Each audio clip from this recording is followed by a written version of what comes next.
Hey guys, what's going on? Welcome to another video. Hope you guys are doing well today. And we've just listened to the first Diablo 4 Campfire chat. Now, I'm recording this literally, it's just finished. I've wrote a load of notes up and I want to go over some stuff. So, the first thing we're going to go over is kind of their introduction and their initial discussion points. Now, I have to say, they didn't start this well for me. The first 10 to 15 seconds was this trailer that shows just how successful Diablo 4 has been and all the trailers and reviews of the game. And don't get me wrong, it sold well and they've got a lot of players. And from a business perspective, I'm sure it is successful. But when they're coming on the back of a lot of criticism from all aspects of their player base, I kind of didn't want to see this coming into their first real kind of community discussion. So, wasn't great. They talked about random stuff for a couple of minutes.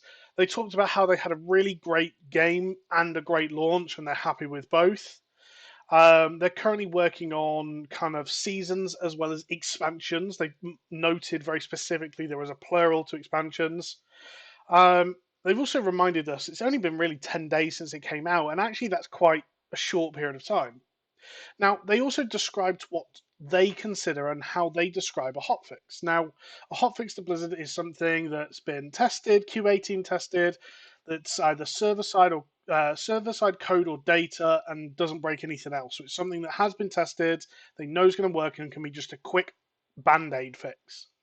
Client fixes require a client update, but they are very much working on the idea of keeping the game up as much as they can while just applying these short, sharp fixes that you'll see as you log off and you see like a 30 meg update or something like that. So um, they're kind of trying to keep the game up 100% for us, but they have talked about something I'll talk about more later, but a future planned update before season one where they may bring the game down just to do a full update. They've also then gone on to talk about non-ideal player patterns and talked specifically about things like loot caves and other things like that, which we will talk more heavily about, and there is some good news coming.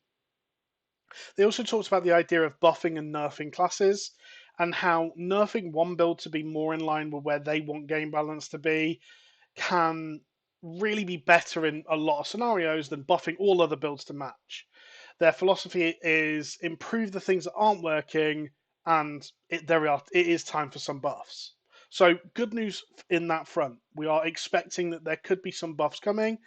Adam Fletcher did talk about how we have got some buffs and some patches coming. So all good things to hopefully come in the future. Now, the first main point they got onto then, and the biggest of the community discussions, was dungeons. They've had four consecutive, they called them hot fixes. I'm going to go with nerfs in the last couple of days, and it really does just show like they've had to just hammer out this stuff because people are abusing it, and it's not in the way that they want the game to be played. Now, they did admit that actually there's probably some issues there, and they talked about how the majority of players haven't actually finished the campaign yet. So the people that are reaching these higher levels and things like that are the more dedicated players, and they're the players that are kind of pushing even Blizzard's limits currently, and falling into this kind of negative gameplay loop as they described it.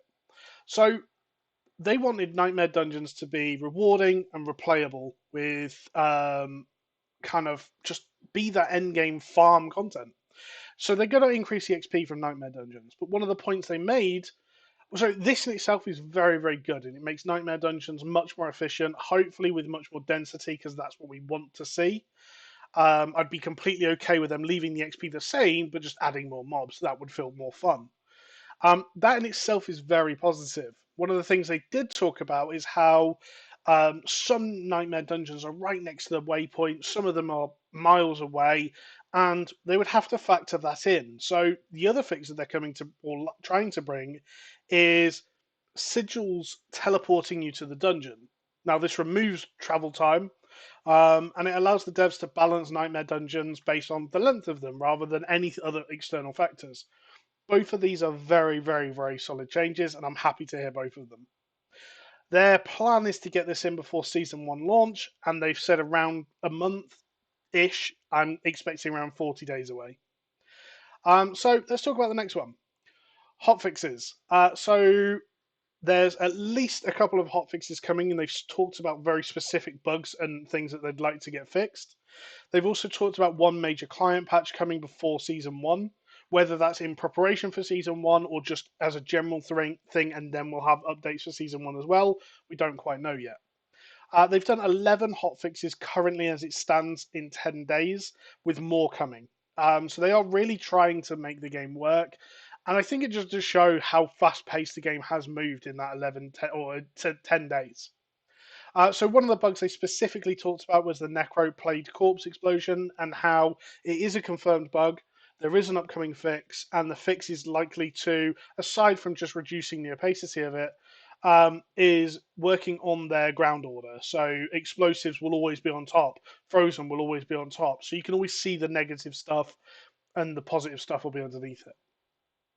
They've also talked about how druids having the barbarian unique bug drops and loot table is something that they are aware of and will be fixing as well. And again, they've talked about this future planned update before season one. So the next big one then was what carries over to season one. And I know this is actually really interesting for people because we haven't had a definitive answer on this so far. So currently, they started with a different mindset and they've kind of evolved into this new one. So they started with a mindset of rediscovery. Go and do the altars again. Go do the side quests. Go and discover the map. Explore the game again and get that fresh feeling every time. They're now kind of going down the route of actually that doesn't feel so good. So altars and maps. So the altars of Lilith are something that are going to stay unlocked and will potentially get the renown instantly for those starting the season, which is huge, by the way. Like that's actually massive. And the other one is Map Fog of War. So it may not auto discover for you, but you'll at least be able to see where things are on the map. Again, awesome. One of the biggest frustrations I have at the moment is I actually don't know where the towns are in between the main cities on my alts because I would have to log on to either a third party site or my main character to know where they are, which is frustrating. So at the moment, it looks like you'll have to recomplete side quests, strongholds, and dungeons going into a new season. Dungeons you'll likely do anyway. Strongholds, I don't see that being a major issue. There's only like 3 per map. And side quests is something that actually, if you're going to get the discovery for altars and renown and maps discovery pretty early, then you probably won't have to do any side quests anyway if you don't want to. So the next one they talked about was inventory attention. Now they talked about how gems at the bottom of your bag are frustrating and how there's kind of just a little bit of unease around this. Unfortunately, they said the fix for this is sometime around season two. So we are talking potentially 3, 4, 5 months away for this fix. But they've talked about gems moving into your material bag. Would remove them as an issue entirely. You use the crafters and the vendors to craft gems as you normally would. But you wouldn't have this issue of them being just everywhere, which is great. Just wish it came a little bit sooner. The second one, then, they talked about upping material caps. So at the moment, some people, myself included, are hitting the material caps with veiled crystals, with rawhide from farming champions demise, and a couple of other things hitting that 10,000 cap. And they've said actually there's no real reason why that would be the cap, other than we didn't think people would hit it this quick. So they've talked about that being upped. One of the final discussions then was hardcore. And hardcore discussion, they were talking about players disconnecting during teleports, players disconnecting during dying during immunities, dying during teleports as well, and how disconnect deaths are quite frustrating. So they've talked about this system of hardcore death protection, where if you disconnect or the game lags out, or kind of there'll be a very strict set of scenarios. But effectively, if you're no longer in control of your character because you've disconnected, or because the internet or electricity's gone, or whatever, as long as you have a scroll of escape, it will just automatically use it and send you to town. Now, if that's the case, that's actually a really nice fix and would make me a little bit more interested in hardcore. I actually really like the idea of hardcore, but my internet is so bad that I just wouldn't even risk it at the moment. They've also talked about, like I said, there is a couple of bugs. Both are being investigated, hopefully fixed for season one, but they don't have a timeline on them yet.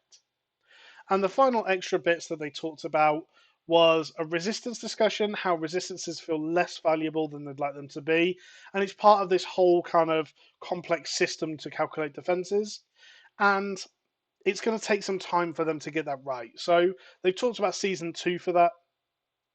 They've also talked about looking for group and social features, and how Diablo 3, it took them such a long time to come all this way, and Diablo 4 is just starting that journey. You'll get these features and they will come out over time, and that's something that will improve over just the months and years in the future. They also talked about seasons and how seasons are always going to be content plus fixes, or just content, never just fixes. They feel like the content aspect of that, whatever that may be, is a big part of the game and isn't something that should be shied away from. So I'm going to leave it here. I've hopefully summarized for you so you get a good idea of what's going on in the campfire. And yeah, if you've got any other questions, please leave them in the comments below. Any comments and thoughts on this, please let me know as well. I'm really curious to see what you guys are saying and thinking about this. Did you get what you wanted to hear from this? Did you not? Me personally, happy about the Nightmare Dungeons. Would have liked to hear a little bit more of the plan around class balance personally. So yeah, I'm going to leave it here. Thanks for watching, guys. Bye.